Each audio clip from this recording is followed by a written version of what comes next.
Olá, pessoal. Sou o Daniel Passos Dick, colecionador, pesquisador de CDs clássicos. Sou taxado de melômano, mas eu não me ligo, não me importo com isso. E hoje nós vamos falar sobre umas sonatas de Beethoven, as sonatas para piano números 13, 14 e 15, opus 27, número 1 e número 2, e a sonata Pastorale. A sonata Pastorale Opus 28, né? Bom, vamos lá. É, sonatas para piano números 13, 14 e 15. A famosa sonata Opus 27, número 1, que pertence ao grupo de duas sonatas para piano de Beethoven, as sonatas Quasi una Fantasia. Tem esse nome e elas têm dois subtítulos. A Opus 27, número 1, é mais conhecida como a sonata ao luar, Moonlight, Moonshine de Beethoven, muito famosa, uma sonata muito famosa. E a sonata Opus 27, número 2, que pertence a dois grupos das sonatas Quasi una Fantasia, também tem esse nome, né? Sonata Opus 27, número 1. A sonata Quasi una Fantasia, Opus 27, número 1, foi dedicada a Josephine Sophie von Liechtenstein, condessa de Fürstenberg-Weitra, cuja família fazia parte do círculo musical do príncipe Carl von Lichnowsky, a quem Beethoven dedicou sua grande sonata patética Opus 13. Mas lembra que, quando Beethoven compôs a sonata, né, ao número 8, em Dó menor, Opus 13, a patética, a famosa, foi uma sonata que, por coincidência histórica, Beethoven compôs a sonata patética, e muitos anos depois, no século XIX, né, Tchaikovsky compôs uma sinfonia com o subtítulo de Patética também. Existem dois tipos de patéticas na música clássica: a sonata número 8 em dó menor, opus 13, a Patética de Beethoven, e a sinfonia em si menor, opus 74, Patética de Tchaikovsky, que tem um subtítulo, por coincidência, Patética também. Muita gente confunde a sonata patética de Beethoven com a sinfonia patética de Tchaikovsky. Não é a mesma coisa. Ambas têm um nome muito semelhante, tanto a sonata de Beethoven quanto a sinfonia de Tchaikovsky, né? Mas o importante é saber não confundir uma com a outra, seja a sonata de Beethoven com a sinfonia de Tchaikovsky. Bom, este, por sua vez, era aparentado com o conde Waldstein, o patrono de Beethoven em Bonn, a quem Beethoven dedicou a sua famosa sonata Waldstein em Dó maior, op. 53, né? Nós vamos falar. A sonata foi composta em 1801. Como se pretendesse proclamar o século XIX, Beethoven nos oferece em seu Opus 27, número 1, uma sonata na qual, pela primeira vez, uma unidade interior é indivisível. Os movimentos não podem ser considerados e muito menos interpretados como partes separadas. E Beethoven mais uma vez determina o tom da evolução da forma artística da sonata do século XIX. Liszt, Brahms, Scriabin e até mesmo Alban Berg, um compositor austríaco do século XIX, aí abre-se um parênteses, em sua sonata Opus 1, foram seus seguidores. Em suas notas, igualmente, Beethoven indica a interligação entre os momentos. Com um simples traço, ele denota que, ao invés de um término, ali existe uma transição a ser feita. Mas suas intenções são expressadas mais claramente ainda pelo entrelaçamento de ressonâncias em outros momentos, como no Allegro, onde o adágio pode ser ouvido. A fantástica qualidade desta sonata, aí abre-se um parênteses aqui, a designação quase uma fantasia deriva do próprio Beethoven, não de algum comentarista ou editor. Mas, olha só que interessante. No grupo das duas sonatas quase uma fantasia, Opus 27, número 1, que tem a sonata ao luar, a, em inglês, a Moonlight, em alemão, a Moonshine, e a Opus 27, número 2, por incrível que pareça, foram nomes que próprio Beethoven deu para esses dois grupos de sonatas para piano, né? É de toda maneira questionada, de fato, somente o primeiro movimento. É de toda maneira questionada, de fato, somente o primeiro movimento. Afasta-se do clássico padrão de sonata através de sua estrutura. Mas, enfim, os outros movimentos, designados como terço, adágio e finale, não surpreendem em termos de sequência. O que é notável, entretanto, é a construção da sonata, onde se percebe que toda a energia aponta em direção ao movimento final e aparece destinada a atingir o seu definitivo clímax neste final.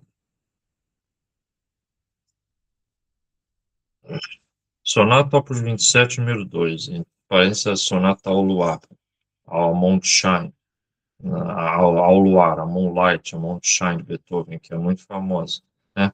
Essa sonata, antes de começar o texto, ela tem uma aura de beleza, sensibilidade no primeiro movimento, ao luar, né?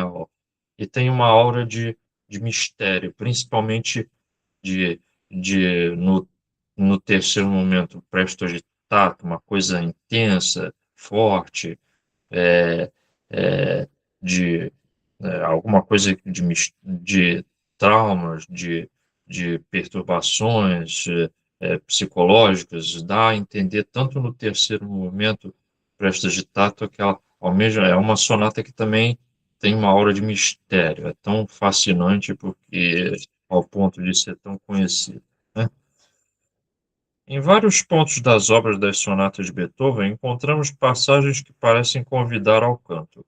Porém, se alguma canção sem palavras tivesse sido escrita, esta seguramente se referiria ao primeiro movimento Adagio sostenuto, desta sonata quase uma fantasia em dó sustenido, tal como foi oficialmente intitulada. O nome Ao Luar não foi dado pelo próprio Beethoven a esta preeminente melodiosa sonata. Ó, não foi ele mesmo, Beethoven, que deu o subtítulo, ele deu o nome quase uma fantasia, os títulos do grupo das sonatas Opus 27, número 1 e Opus 27, número 2, né? Com uma sensibilidade romântica não atingida a tal ponto mesmo por Schubert, o mundo da música mergulhou em especulações sobre a amada imortal a quem a sonata pudesse ter sido dedicada. Porque se é uma coisa de mistério na beleza ao luar, do primeiro movimento Adagio sustento da sonata, alguma coisa referente a uma paixão, a um amor impossível da amada imortal de Beethoven, a sonata foi dedicada à condessa italiana Giulietta Guicciardi, que é uma aluna de Beethoven, pelo que se tem notícia desde documentos históricos. Mas, na realidade, não foi a condessa italiana Giulietta Guicciardi que foi a amada imortal de Beethoven. A identidade verdadeira da amada imortal de Beethoven sempre foi um mistério, conforme também mostrou no filme Minha Amada Imortal de Beethoven, de Gary Oldman. Sempre, né, nunca se soube exatamente desde a época que Beethoven era vivo, quem tenha realmente sido essa a amada imortal de Beethoven, quem ela foi de verdade. O que existe são especulações históricas, né?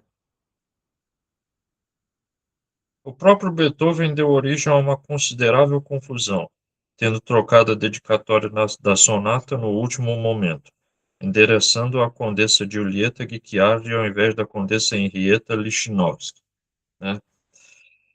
As cartas de amor encontradas na escrivaninha do compositor não fornecem também uma pista decisiva, pois não continham nome ou qualquer forma de endereço. Até onde podemos apurar, o nome da sonata ao luar tem sua origem no poeta Hellstab, Ludwig Hellstab.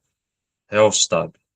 É, e aí é, por exemplo, famoso por causa de muitos textos em canções de Schubert.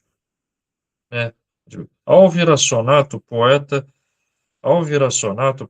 viu com os olhos do pensamento a imagem de um pequeno barco no lago Lucerno ao luar. Luar, entre aspas. Qualquer que seja a realidade dos fatos referentes a esta ou muitas outras fantasias circulando, a verdadeira fantasia repousa na música que estamos ouvindo. E a surpresa que temos aqui é algo como uma obra inacabada. Pois, o que se espera é que o adágio sostenuto continua não somente o primeiro, mas também o segundo movimento da sonata e ainda tal como na Real Inacabada de Schubert, fazendo uma referência, uma alusão à Sinfonia Inacabada, existe aqui um absoluto equilíbrio. Há um encantador adágio sostenuto que, tal como é, nos transporta a um outro mundo. É dada uma quase normal sequência de um allegretto à maneira de minueto, e então um virtuoso finale nos traz de novo firmemente de volta à terra. Na verdade, o nome ao luar, moonlight, moonlight, em inglês, moonshine, alemão. O que que aconteceu? Esse poeta alemão, Ludwig Hellstab, imaginou uma cena ao luar com um barquinho, um barco, no Lago Lucerna, na Suíça, naquela época, do século XIX. Né? Aí a sonata ganhou esse apelido, primeiro, ao luar, Moonlight, Moonshine. Na verdade, quando Beethoven era vivo, compôs essa sonata, que é uma das sonatas para piano mais populares dele, e de fato não deixa de ser uma das mais famosas. Ele não tinha imaginado ao luar, barco, no Lago Lucerna, coisa nenhuma, né? Ele já tinha sofrido com os sintomas da surdez. O nome ao luar, Moonlight, Moonshine, foi dado justamente por esse poeta alemão que teve os textos que musicou canções de Lieder, de Schubert, Ludwig Hellstab. Só para um certo esclarecimento. Agora nós vamos falar da Sonata Opus 28, que não pertence ao grupo das sonatas quase uma fantasia, Opus 27, número 1, ao luar, Moonlight, Moonshine, é da Opus 27, número 2. A sonata Pastorale. Mas tem esse nome porque existem dois tipos de pastorale. A, a sonata Pastorale, Opus 28 de Beethoven, tem a sinfonia em Fá maior, Opus 68, a Sinfonia número 6 em Fá maior, Opus 68 de Beethoven, que é a Sinfonia Pastorale. Existem dois tipos de pastorale na obra de Beethoven. A, a Sonata Opus 28 Pastorale e a Sinfonia número 6 em Fá maior, Opus 68, que tem o nome de Pastorale. Às vezes eu penso assim, Sinfonia Pastorale de Beethoven, com Sonata Pastorale, é bom não confundir duas obras de Beethoven que têm o mesmo nome, a Sonata com a Sinfonia Pastorale, né? Sonata Opus 28. No mesmo ano da Sonata ao Luar, em 1801, foi composta a sonata em Ré maior, usualmente conhecida como Pastoral. Este é outro exemplo de nome não dado à sonata por Beethoven, mas sim pelo editor Kranz, de Hamburgo, naquela ocasião. Então não foi ele mesmo que deu o subtítulo de Sonata Pastoral, apesar de já ter uma sinfonia pastoral, né? Para o próprio Beethoven, esta foi a sonata que ele havia dedicado ao nobre Joseph von Sonnenfels. Joseph von Sonnenfels, porém, com a qual ele não se sentia completamente satisfeito.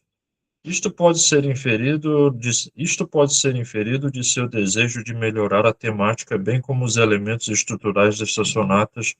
destas, bem como os elementos estruturais desta sonata em sonatas subsequentes. Ao mesmo tempo, não deveríamos desta vez censurar Kranz, o editor Kranz, por haver acrescentado um nome inventado por ele à edição impressa. O nome pastoral parece mais do que adequado à serena, harmoniosamente fluente música. Caso fosse necessário de alguma forma fornecer textos às sonatas de Beethoven, aí você faz isso aqui, e muito se escreveu a este respeito, então é fora de dúvida que justamente esta sonata não tem a mínima necessidade disso, pois toca ao coração do ouvinte como se for a coisa mais natural do mundo, né? Então, esses foram as sonatas para piano, os dois grupos das sonatas quase na fantasia, Opus 27, número 1, a famosa Au Luar, Moonlight, Mondschein, em alemão, e a Opus 27, número 2.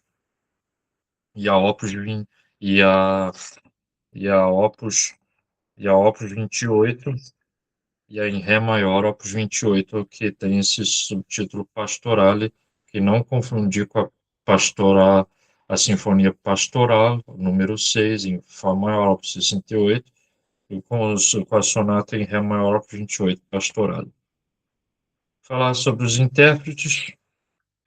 Dmitri Efimov nasceu em São Petersburgo em 1965. Aos 5 anos de idade, começou a estudar música. De 1971 a 1980, estudou na Children's City Musical School, onde o professor Zucker foi seu principal orientador. De 1980 a 1983, o professor Wolf foi seu instrutor na Middle Special Music School.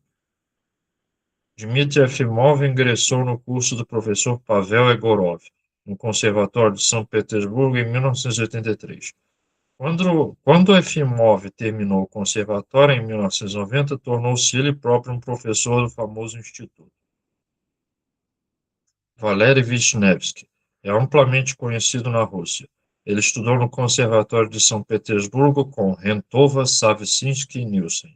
Tornou-se membro do Departamento Filarmônico em Les Concerts em 1972 e membro da Câmara Filarmônica em 1989.